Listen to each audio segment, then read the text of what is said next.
And we are live. Welcome, mystery and thriller fans. I'm your on air host, Sara DiVello, and I am so excited to welcome back for the third year in a row best-selling author Isabella Maldonado, here to give us the inside scoop on her brand new red hot book, A Killer's Game, the first book in the brand new Danny Vega series. Isabella, welcome back. Tell us about A Killer's Game. Well, thank you. It's so great to be here. It's one of my favorite places to be. Um, Yay. this book is unlike anything I've ever written. I just took leave of my senses, threw caution to the wind, and went completely nuts. Part of it that inspired me was the whole escape room phenomenon that's going on. Everybody in cities all over the world, people are doing escape rooms. So I thought, well, let's just see what happens if there's a real escape room.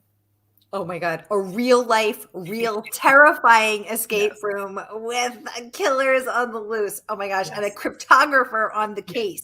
Mhm. Oh my gosh. Well, best-selling author Isabella Maldonado, we got a lot to talk about. We got a lot to talk about. And I can't wait to get into every red hot, delicious bit of it. But first, I just want to welcome everyone who's watching. So we are broadcasting live to 6 different destinations across Facebook and YouTube. So friends, no matter where you are watching from, Facebook or YouTube, you are in the right place. It is the right time. It is Mystery Monday. And because Mondays can be murder, we're going to make them a little less painful for you.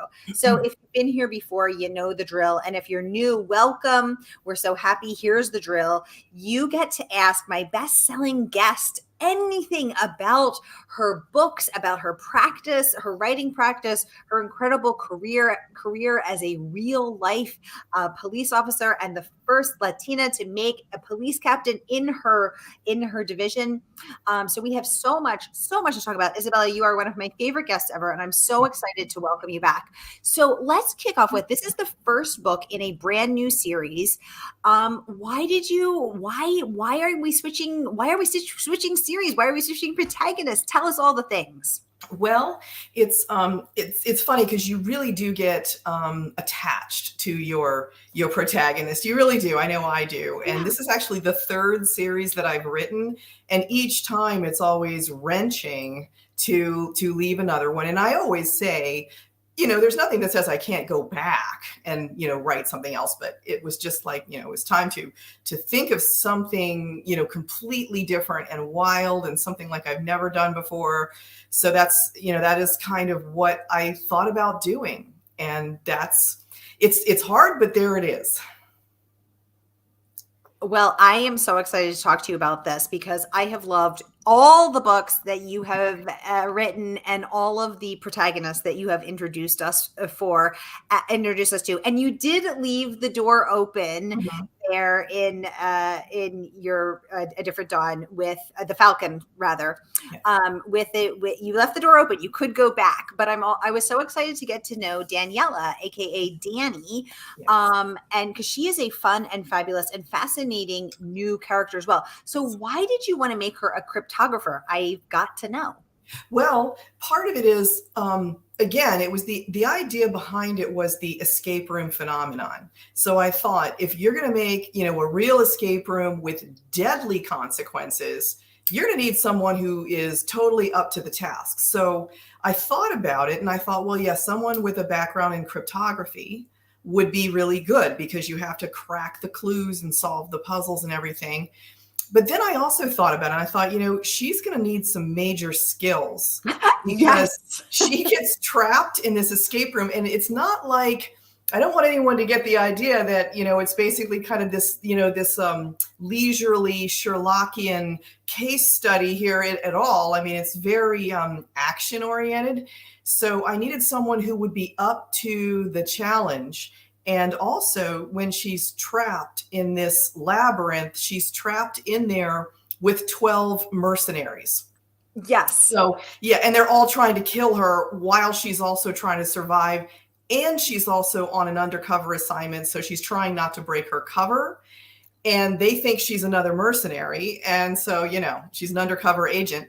So, I'm like, who could do all that? And then I thought about it. I thought, the military would give you that kind of background because they have cryptographers in the military, and they also have, a lot of military training. And then I thought, well, she has to be kind of really elite. And so I did some research, and I found out, I was so excited and so proud of these women when I found out there are actually female Army Rangers. And so I thought, I want to celebrate these women who have been able to, they do not make there's not like a special female Army Ranger unit or something.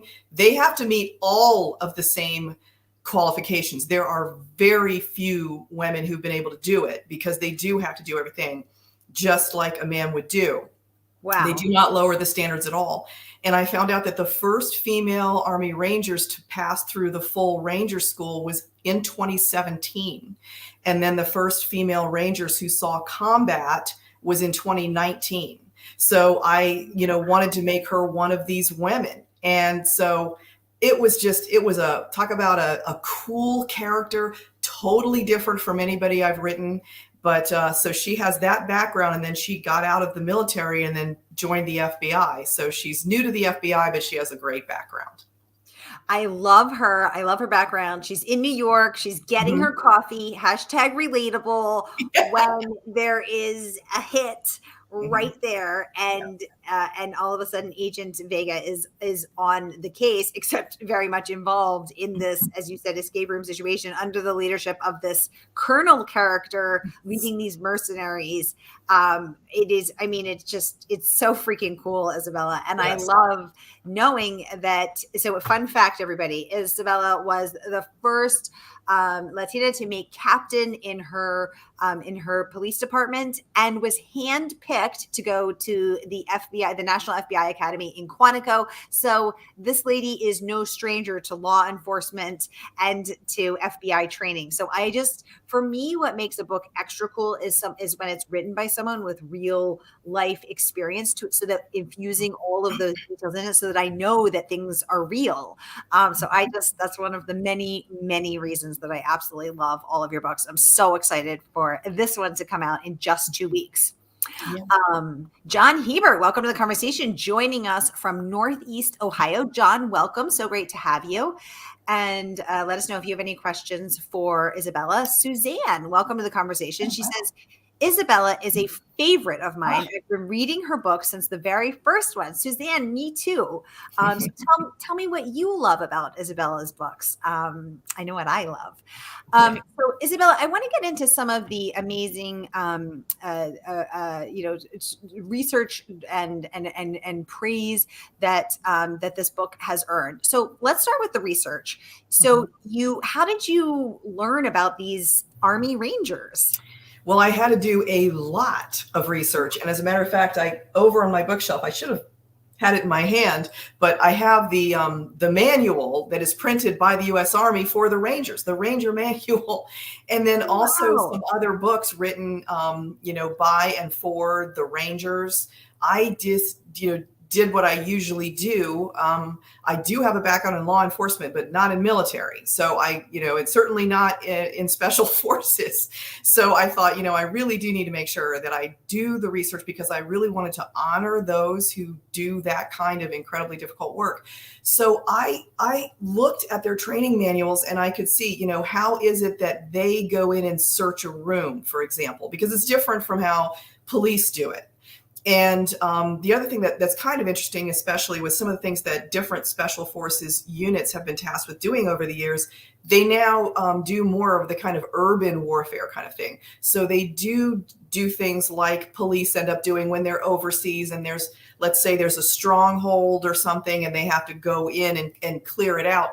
How do they go about doing that? And that is the kind of thing that I had my Ranger character, she ends up teaming up with someone. And so she has to kind of explain to him, this is what we're going to do. This is how we're going to do it. And it's interesting because the Rangers work as a team, as a unit. And she's basically locked in there with a bunch of people who are all just mercenaries and killers, and they're all out for themselves.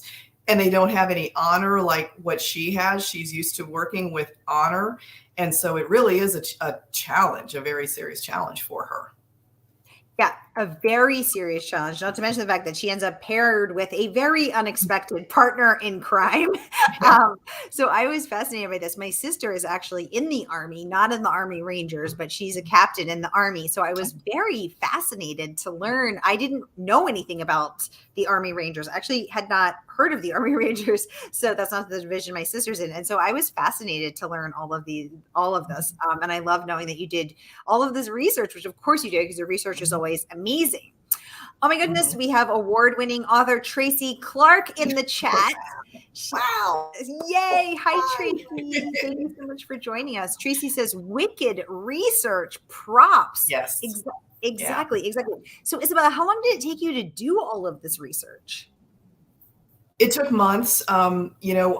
Each of my book, I do have a book out a year, and really it's even a little closer. They come out about 10 months apart.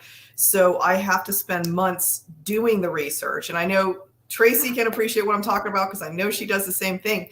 The writers do that if you want to write authentically, and of course you do.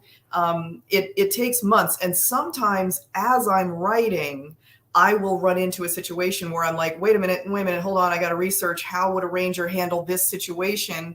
And, I have to stop what I'm doing and then look it up really quickly. Other times, another trick of the trade, you have to put in like a little, I put in a couple of X's. I put XX in there, and it's a note for me to come back and fix it, look it up, get the details, whatever. And I did that with New York City. I had to research New York City. And so I traveled to New York City and, went to all the different places and everything. But sometimes I had to put XX in there to make sure that I got like the right subway line or the right corner or whatever, because all the New Yorkers would call me out if I get it wrong. They would.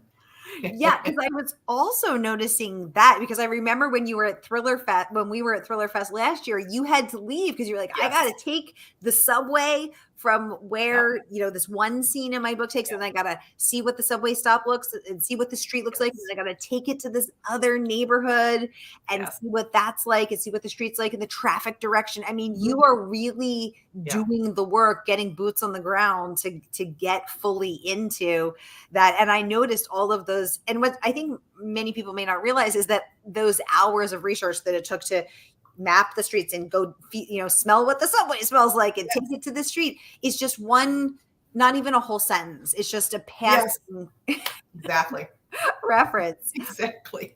Oh my God. I think Hollywood's the same way. When they do movies, they do all this incredible research, and it's just something that's like in the background that you may not even pay attention to, but they spend so much time getting it right. It's like that. It's similar. Oh my gosh.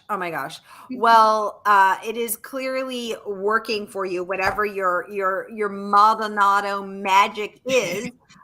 Number one New York Times bestselling author Meg Gardiner had some wonderful words of praise. Let's take a peek at that. She says the book is intense, gripping, and compulsively readable. A killer's game goes from 0 to 90 on page 1, and it never slows down. FBI agent Danny Vega is a heroine to choose for, tough, inventive, and highly capable.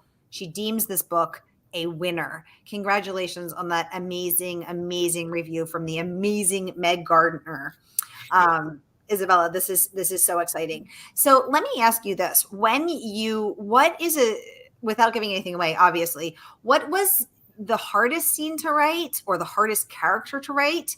And what is your favorite scene in the book? Well, I tell you, some of the challenges that were hard to write is the puzzles and the traps and things that she's confronted with. When you're in an escape room, it has to be something that is very challenging so that the readers, you don't want to insult their intelligence by having something really, lame. It has to be something really tough and challenging, but yet actually solvable. It can't just be a fake puzzle. And I wanted to write it so that the reader could go through and potentially solve it themselves if they wanted to. I do provide the answers, but I also went ahead and made it so that if you want to, you can stop reading and try to solve it. And so inventing those, it isn't like I could use someone else's puzzles. I had to create my own, and I wanted them each to be individually completely different. One was, like a word rhyme, and another one was, had to do with numbers and mathematical equation. Another one had to do with just basically knowledge of, world knowledge and stuff, historical information. So it's like each thing was different. And then at the very end, there was a code that you might be able to crack and stuff. So yeah, everything was different. Each puzzle was completely different. And that was definitely a challenge because I literally had to create those puzzles.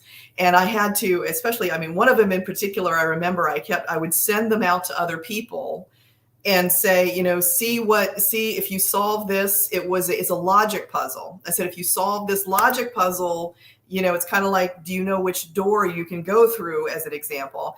And, and I would get different answers, and then they would tell me, no, there's not enough information.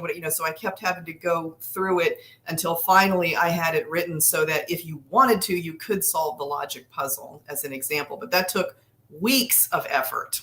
Oh my God. I can't even imagine. And because as I was reading, and I did take the time to try to solve the puzzles. Like I would pause and see it, because I actually love puzzles. I was remembering that in the Cipher, you also had, puzzles of where the killer was going to different cities and leaving clues. Yes. Do you love puzzles? Are you a puzzle fanatic? I do. And as a matter of fact, in my research, I found out that the reason I think that people have always loved puzzles, everything from, like crossword puzzles and, junior jumbles when you're a kid, and, anagrams, and people throughout history have enjoyed different kinds of puzzles. And the reason why is because it's hardwired in the human brain to want to extrapolate. The human brain from prehistoric times, if you did not have the ability to look at your environment and then take a small amount of information and extrapolate to a larger amount of information, you were going to be weeded out of the gene pool. You had to be, and so humans were sort of encouraged in this way through natural selection to be curious and to want to be problem solvers, because this is how you figured out what was good to eat, what's not good to eat, what animals, were more of a danger, what animals you might be able to form an alliance with, that sort of thing. And so, yeah, if you didn't have any imagination, you would die out. I did not know that. I am fascinated. Thank you so much for sharing that, Isabella. I'm learning so much again. Alan, welcome to the conversation. He wants to know, Isabella, when did you first know you would become a writer after your career in law enforcement? How did you come to that decision? Great question, Alan. Yes. I always joke about, it's like after being in law enforcement, I went to the dark side and became a writer. But I kind of always knew I wanted to write fiction, in particular from the time that I was like a young girl.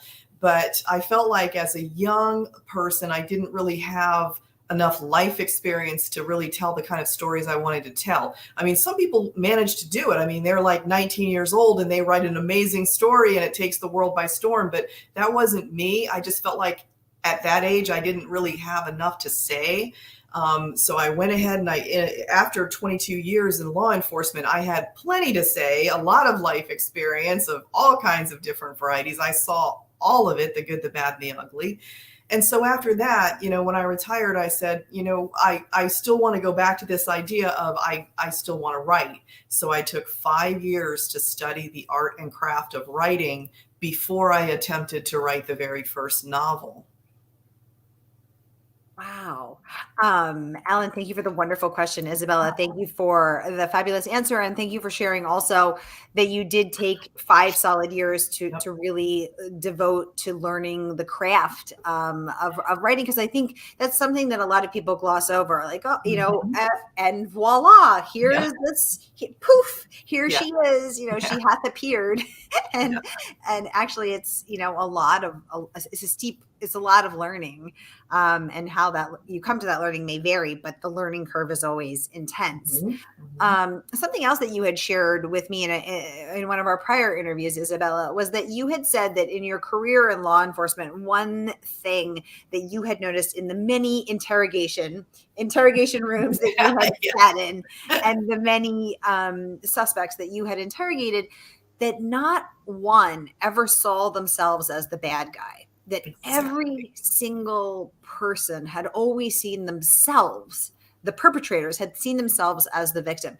And I think about that quote I think about that all the time because I'm so fascinated to think about that. Could you, for those who may not have been with us in those first interviews, can you tell us a little more about that? Absolutely. And it's really is truly fascinating. And it was quite a revelation for me. But after I figured this out, so many things in my life, even all the way going back to elementary school, made so much more sense, because even as little kids, you'll see a kid picking on another kid and you're like, how can you do that, to somebody else? How can you do? And that it all just made so much more sense. And in talking to them and the way that I learned it is this, it's part of brain science, and it's called cognitive dissonance, which is basically you can't adjust to something that makes no sense. Your mind will rebel against it. So if you look in the mirror and you think to yourself, I am a horrible, evil person, and obviously I'm a criminal and I kill people and I'm horrible, your brain just rebels against that. And so what will happen is to prevent your brain from going through that, you will learn to see yourself in a different way. And the way that I put it is everyone is the hero of their own story. So when these people, no matter the horrible things they do, when they are by themselves and they look in the mirror or they go to bed and they're going to go to sleep at night and they have those moments where their brain is just sort of reviewing everything, they will paint things in a way that makes it that, they did what they had to do, or they had a good reason for doing what they did, or they were the one who was strong enough to do it. Everybody else is just too weak to do what really needs to be done. They have ways, and it's fascinating the endless ways they have of justifying what they do to themselves. And it comes out when you are interviewing them during an interrogation. That's when you finally get them to confess. A lot of times they won't, but the ones who finally do will explain to you that they did it because of all these various reasons and that they really are not a horrible person. Wow. I mean, I can't, I think about that all the time, Isabella. I think about that all the time. I mean, it's so fascinating. And I think it helps me to write a better character as far as the villains go. A lot of people have told me that. They're like, whenever I read, because I write multiple point of view. So there's always some chapters in the bad guy's head, or bad gal, as the case may be, whichever. But there's always various chapters in that person's point of view. And it really helps me, that experience of dealing with the criminal element and how they think really has helped me to write a very compelling villain, because you get to feel how they justified it. And several people have written to tell me that they almost feel sorry for the person, almost. Exactly. I was going to say that because it is interesting, because when you, as a reader of an Isabella Maldonado book, you are very clear on who the bad guy is. Yeah. And yet, because of the multi-layered, compassionate, deep understanding with which you render these characters, you almost do, because you start to see them in this way that you have very skillfully painted. And that is one of the other many things that I love about a Maldonado book. Alan saying, we are so glad you followed through your childhood dream of writing so that we are able to enjoy your books. Well said, Alan. Thank you so much. Nice. George, welcome to the conversation, saying, I made it. I'm late, but I made it. Good evening. I can't wait to start a new author. Yes, George, welcome to the conversation. You are going to love real life police captain Isabella Maldonado turned USA Today best-selling author Isabella Maldonado.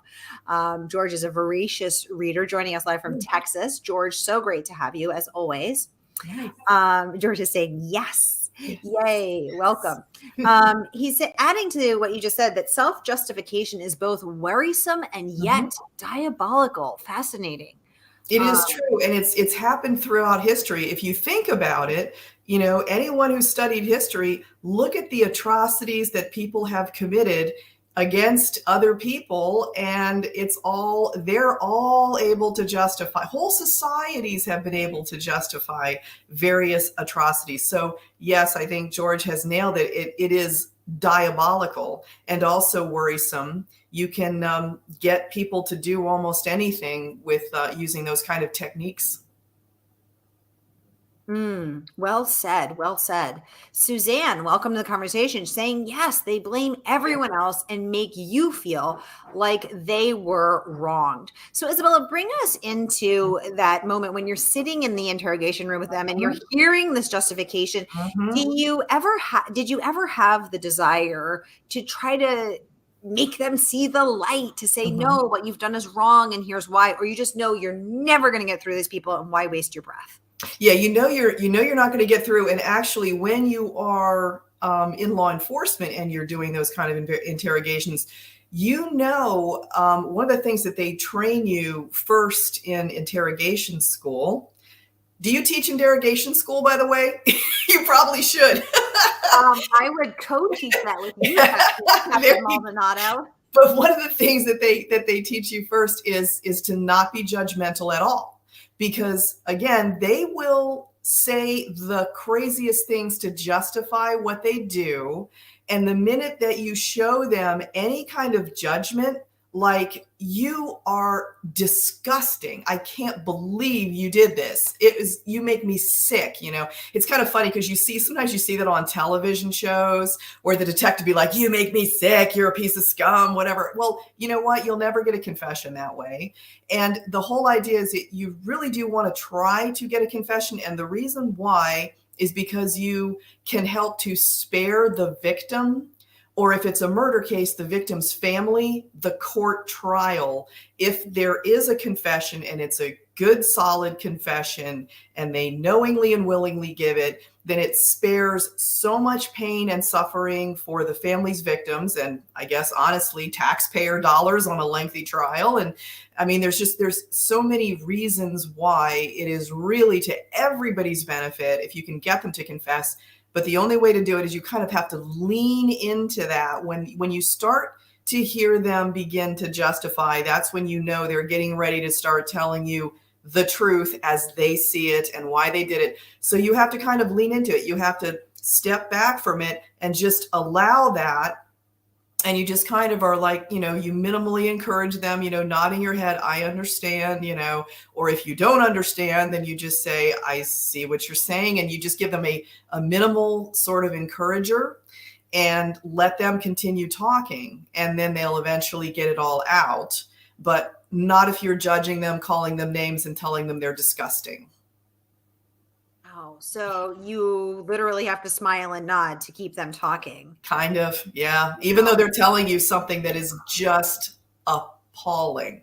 You have to put your game face on and you have to hide that. And then later, if you want to, you can go back to the locker room and you can scream and yell about how horrible they were. And you can't believe what a disgusting person they are, but you just don't say it in front of them. Suzanne would like to know, is this a good cop, bad cop thing? So is that a real thing, Isabella? Is this something that I love to watch Law and Order. Is that a TV cop thing, or is that a real thing? Well, there are variations of that are used. I mean, it's such a trope now that even the suspects are familiar with it. But we do tag team during interviews quite a bit. It's not quite as obviously the good cop, bad cop thing because they're almost expecting that at this point because it's been so used. But we do like to sometimes have, we have two people in the room a lot, and usually one person they may relate to more than another. And you kind of you learn to interpret the body language. And then as you see that they seem to be finding a more sympathetic ear, or they're connecting more with one of you or the other one will kind of take more of a back seat and kind of, step down a bit. And sometimes it has to do with your personality. Other times it has to do with things that are completely beyond your control. Like, for example, sometimes being a woman, I would be in the room, and sometimes that would work to my advantage, and sometimes it would work to my disadvantage, depending on what was going on in the mind of the person that I was talking to. There were some people that they had no interest in talking to a woman. Other people felt like a woman would be much more sympathetic to whatever it is they had to say. So, you learn to work with what you've got and to deal with who is sitting in front of you. Wow. And that is regardless of the gender of the perpetrator. Correct. Wow. Yeah. Mm-hmm. Fascinating. George saying, is this the old let them speak and they'll give themselves all the rope they need? Is Yes. Can you get them talking and then they just, yes. Wow. Okay. That is true. And, there's a couple of things that you learn, a couple of techniques, and he's obviously aware of some of them, we can tell. But, one of them is to not interrupt. When they get started, you do not interrupt. And sometimes they may really meander and go off into a completely unrelated, but that's telling you other information that you need to know. And like as an example, I'm thinking of a particular case that I knew about where you were asking, you would ask the person, what did you do today? Let's say there was a murder that was committed that day. And the guy will start talking about, everything from getting up out of breakfast. He'll describe, exactly what the flavor of the cereal was and how he was almost out of milk. And then he had to go and substitute some chocolate. I mean, he goes into all this insane detail about that. And then the next thing you know, then like in the next sentence, he's like, yeah. And then I was, I was really tired and it was time for bed. So it's like, okay, so you just glossed over a huge chunk of the day, and it's not because you don't know how to tell a detailed account. It's because you were very comfortable telling me what happened up until the point where you killed the person. Then, you get all worried because you're like, ooh, anything I say could be incriminating. So you just gloss over and you skip over hours and hours of time. And what that tells you is, okay, now at least I know the window of time I need to focus in on. Between this hour and this hour that he glossed over, this is where I need to start zeroing in. So that's one of the techniques that you learn.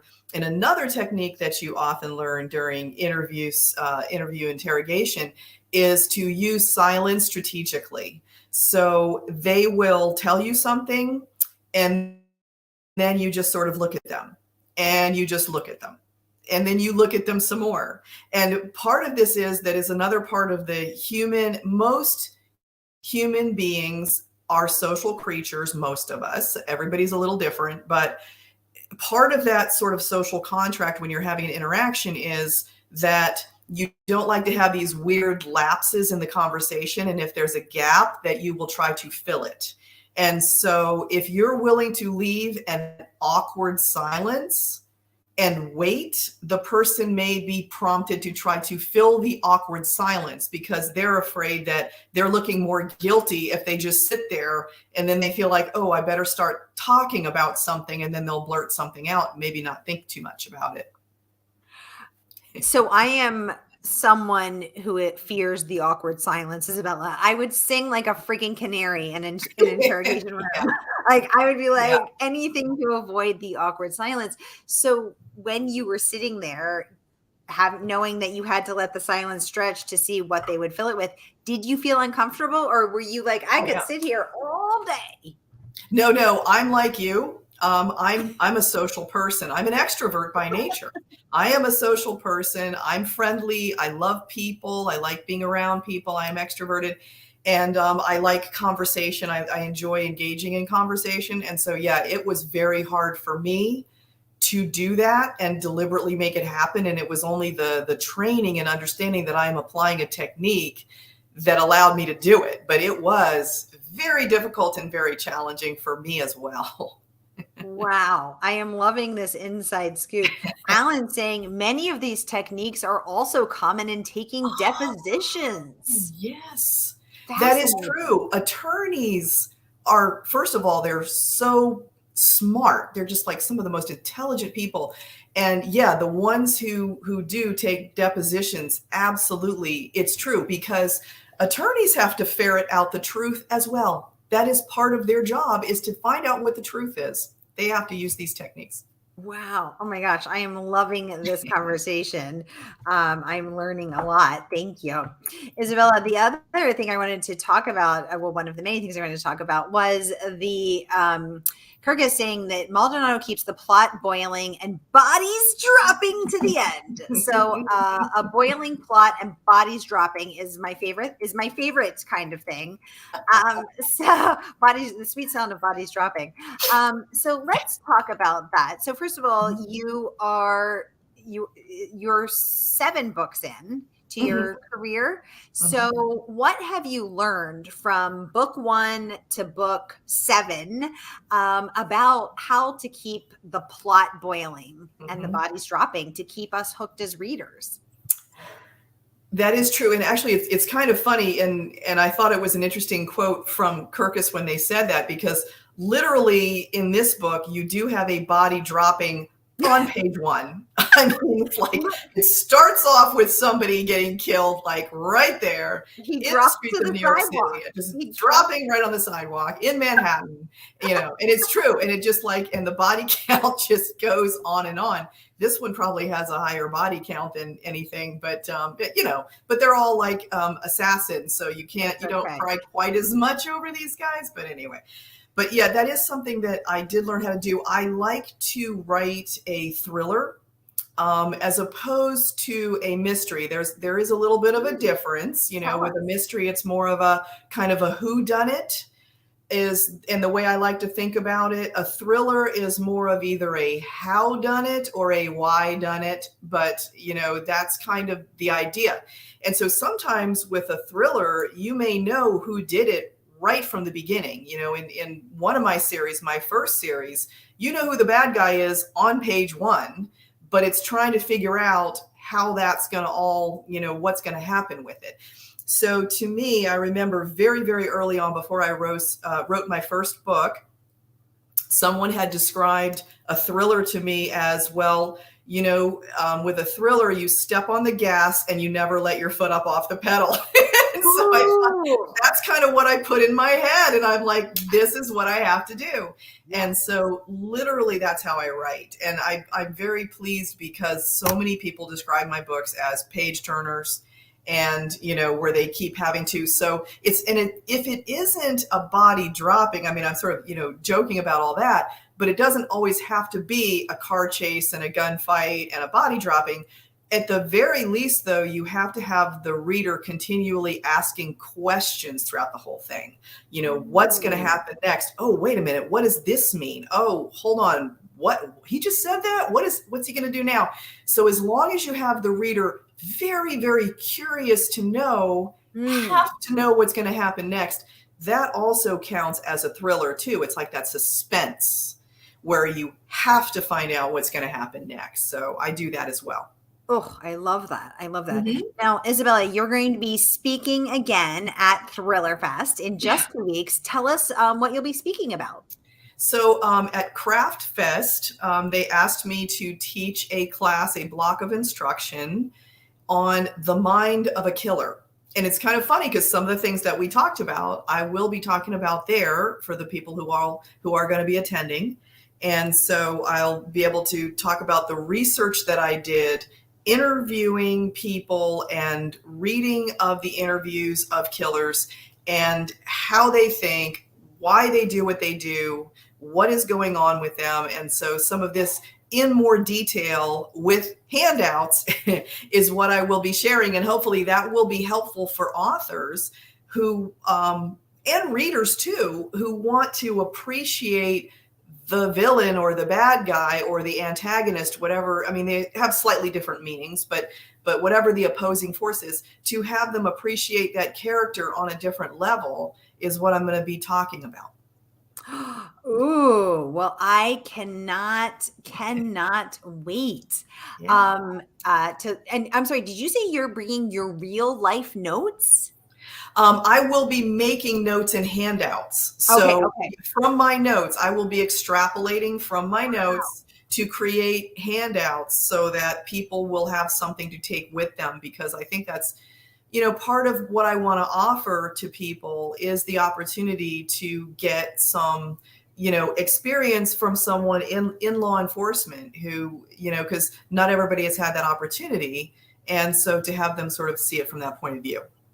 Oh my goodness. Well, I am so excited, and I will be sitting in on that class. Oh, good. And you can get the handout too. That's good. Come in for the handout. Yes. Professor Maldonado. Right. I'm reporting for duty. Yes. Y'all, the book is not even out yet. It is coming out in 2 weeks. Isabella is coming on with this exclusive pre-launch Q&A to take all of your most pressing questions.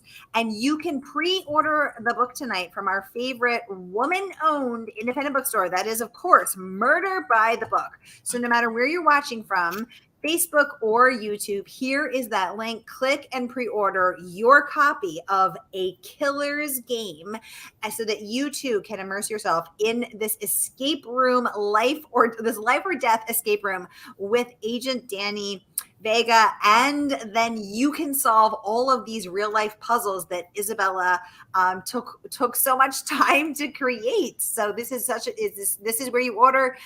Click and order no matter where you're watching from, Facebook, on YouTube. You're not going to want to miss this book. George would like to know, Isabella, do you think you'll write a book with all the information that you talk about there? That's an interesting idea. I haven't ever thought about that yet, but maybe I will have to, because I've given a couple of different blocks of instruction in different ways, in different parts of it. So, maybe that's not a bad idea to compile some of these lesson plans together, put it into a book. Oh my goodness. That would be a book that I would be buying. Oh my goodness. Great idea. And if you write that book, I think you should maybe give a quick shout out to George, Isabella. Yes, exactly. I'll have to put him in the acknowledgements for coming up with it. Exactly. You saw the magic here. This is where it started, everybody, right here on Mystery and Thriller Mavens. So here is that link for Craft Fest if you want to come to New York and join Isabella for the Mind of a Killer. Sounds like exactly the kind of class that I would like to take. Yes. Y'all, we are out of time. We are actually overtime. It has been such a great night hosting and hearing all of this fascinating information from you again, USA Today bestselling author Isabella Maldonado. The first book in her brand new Danny Vega series, A Killer's Game, out June 1st. Click and pre-order tonight, and the good folks at Murder by the Book will send this to you the day the book drops. Isabella, thank you so much for coming on and giving us the inside scoop. What a pleasure to host you again, and I can't wait to see you in 2 weeks at Thriller Fest. Yes, I will be in New York with you. That's fantastic. Can't wait. All right, everybody, that is a wrap on Mystery Monday. Have a great week ahead, and I will see you next week. Take very good care until then.